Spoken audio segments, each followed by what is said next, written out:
Hello, advanced algebra students. Welcome to another Edpuzzle video today on factoring using those GCFs. First and foremost, you're going to see me looking over here. That's where my second monitor is. So it's not that I don't want to, focus on here, but I'm really just trying to focus on what's over on the screen. If you got questions, you know what to do. Make sure that you reach out. And so today we're really trying to factor using these GCFs. Can we factor quadratics using the GCF? First thing to know, again, make sure you're taking notes. Good idea to write down these examples.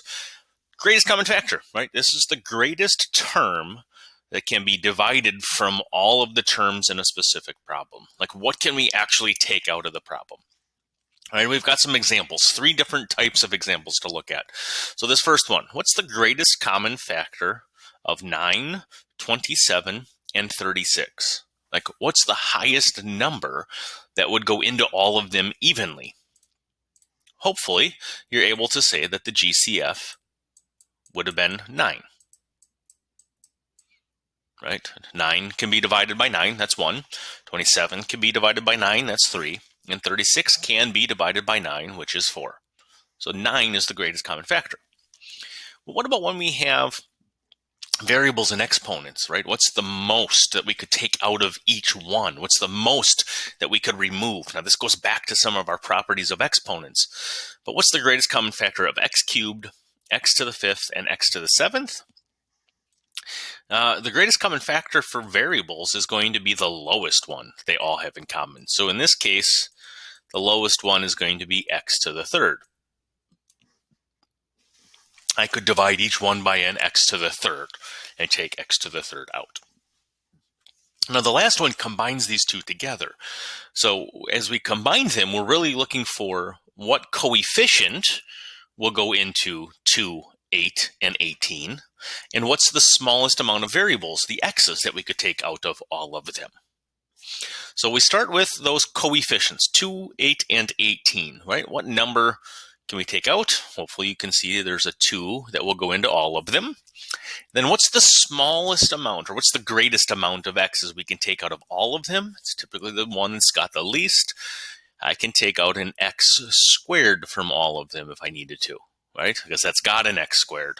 That's got an x squared that I could take out, and same thing here.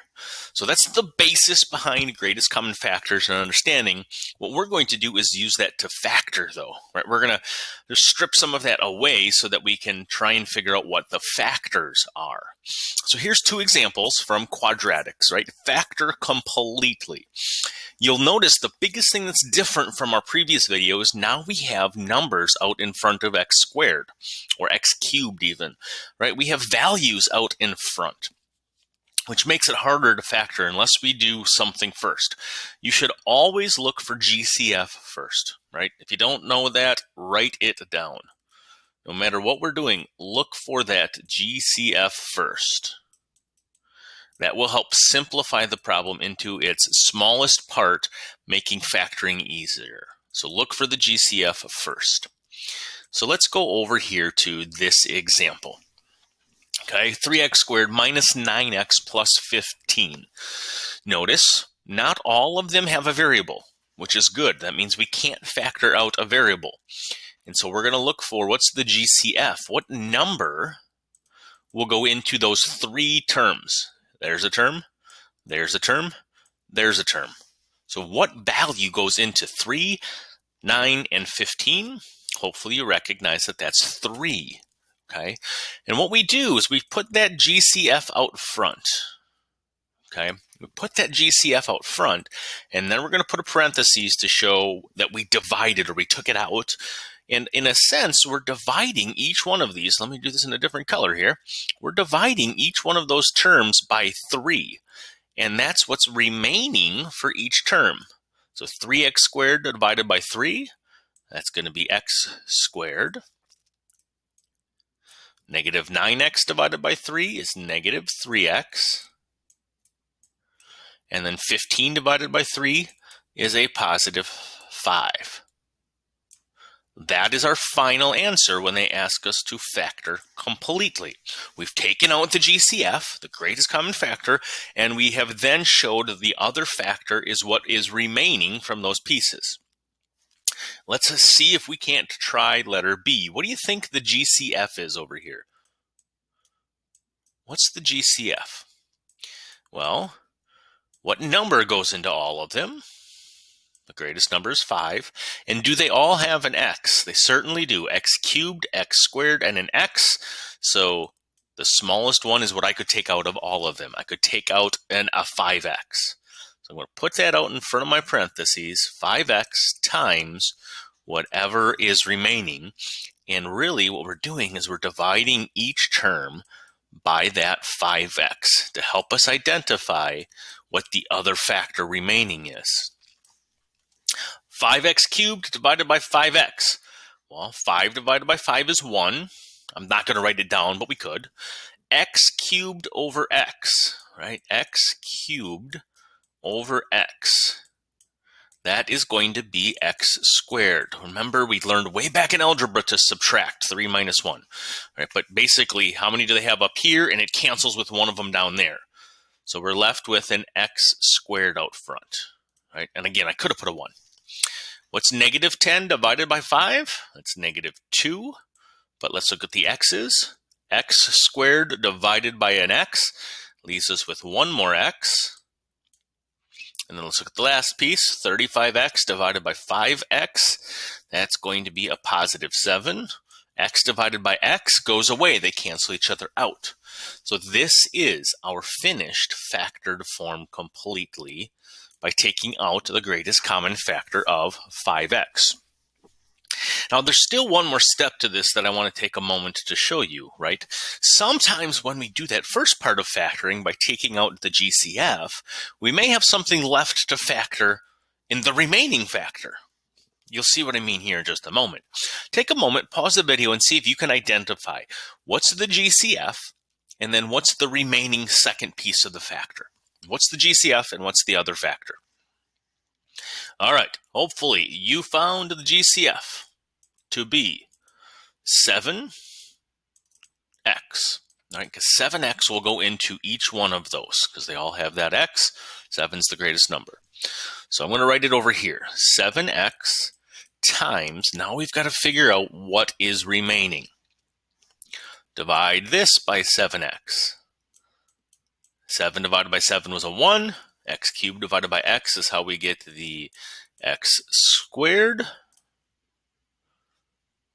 Now divide the second term by 7x. We've got 21x squared divided by 7x, which is going to be 3x, right? 21 divided by 7 is 3. X squared divided by x leaves us with an x.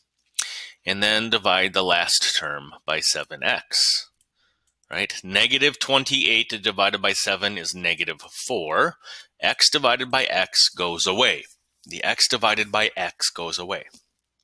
So that's the first part. What you're going to have to now start to understand and check for and maybe see is, can I take, I'm going to underline it in red, can I take this second factor and break it down any more? Do those have a factor? And this is what we did in yesterday's video, right? Where we created this box method, right? We created a box, if you will, or a diamond, maybe some classrooms called it. And we put the x squared here, and we put negative 4 in the bottom. And what that meant was that when I multiplied those two, I get negative 4x squared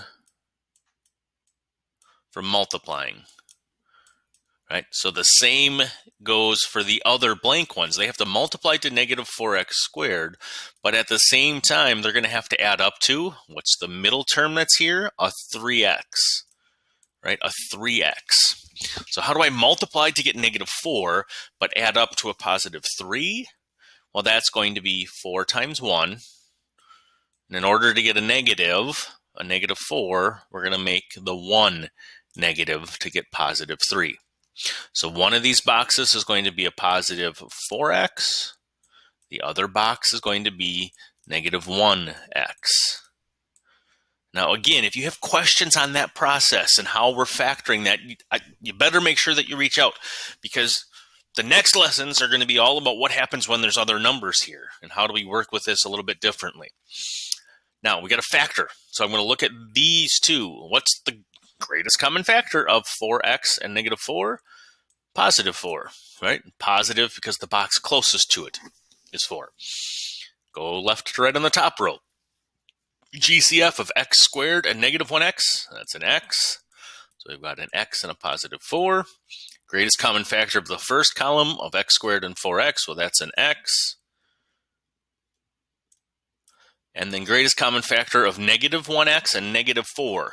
They don't have a greatest common factor. They don't share anything in common, so that's when we put a 1. Because the box closest to it is negative, we make that negative as well.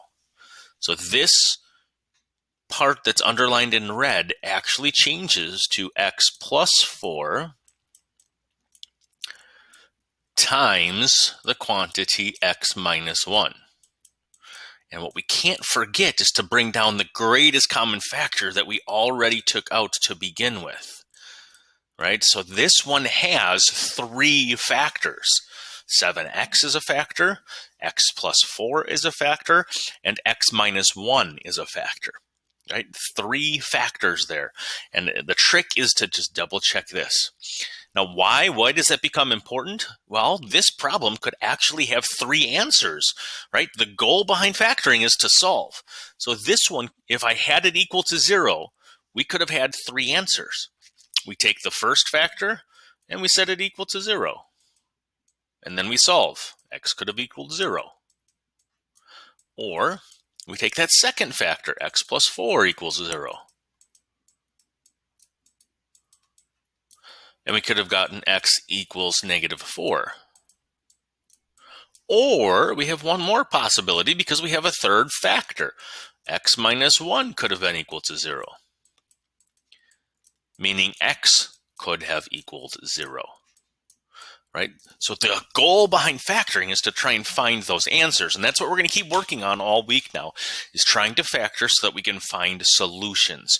Any factor, as long as we can break it down, something times something times something, that's that zero product property, we can set the factors equal to 0.